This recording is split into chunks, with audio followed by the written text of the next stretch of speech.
Okay, so welcome back. Let's get on with the game. So the next phase is the Union action phase.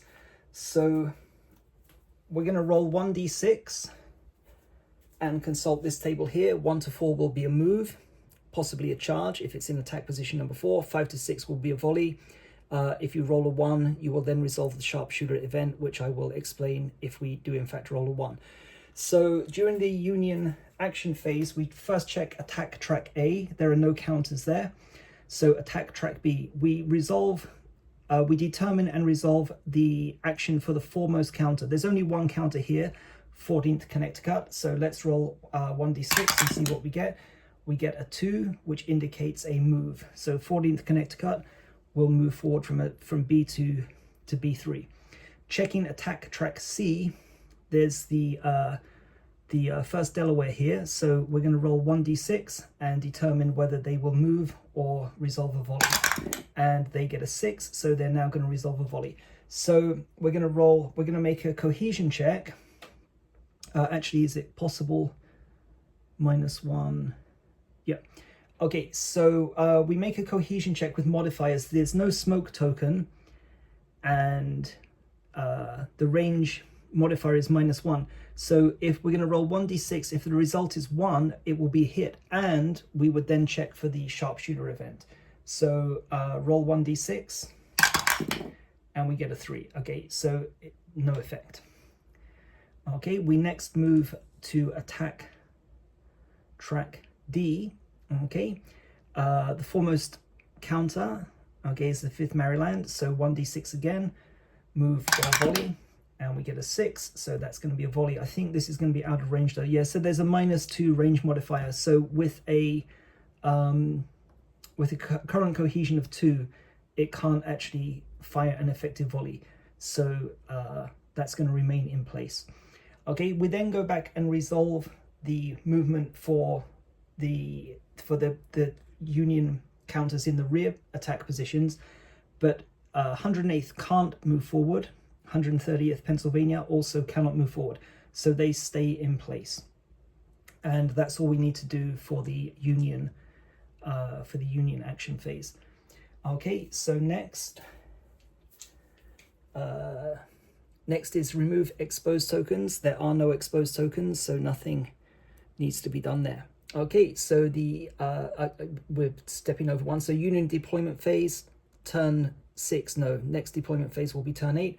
So Confederate action phase, roll 4 die for Confederate action, and we get a 1, a 3, a 5, and a 5. So again, this is summarized down here, but just to make things clear, let's take a closer look on this sheet.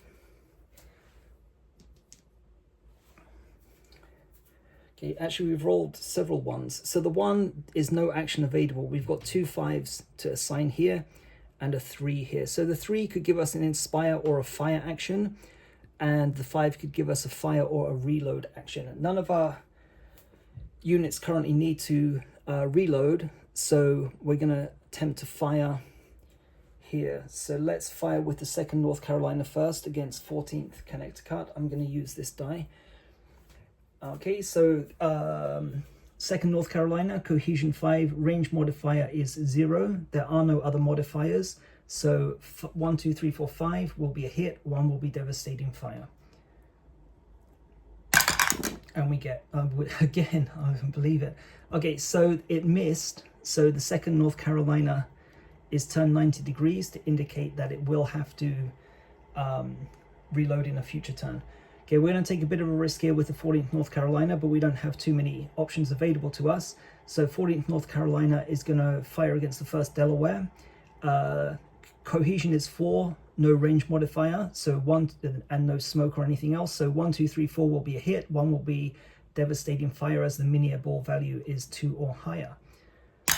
And we get a 4. Okay, so that is a hit, and the 1st Delaware has its cohesion reduced to 1. Okay, and that will mean in the following turn it will automatically resolve crouch and reform. Okay, that leaves us with one action. which is an inspire or a fire. Now here we could use inspire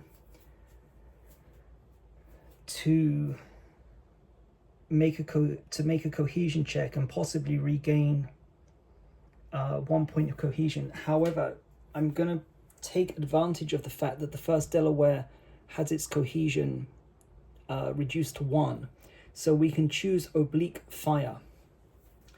So a Confederate counter can choose to fire into the attack track, either to the left or right of it, that is adjacent to the main attack track that it's defending.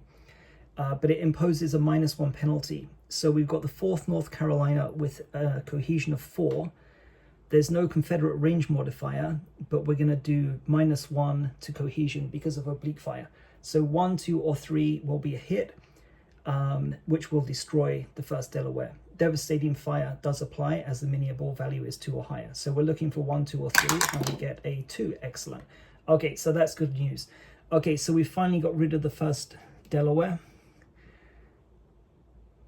and we removed the cohesion. Okay, so that ended well.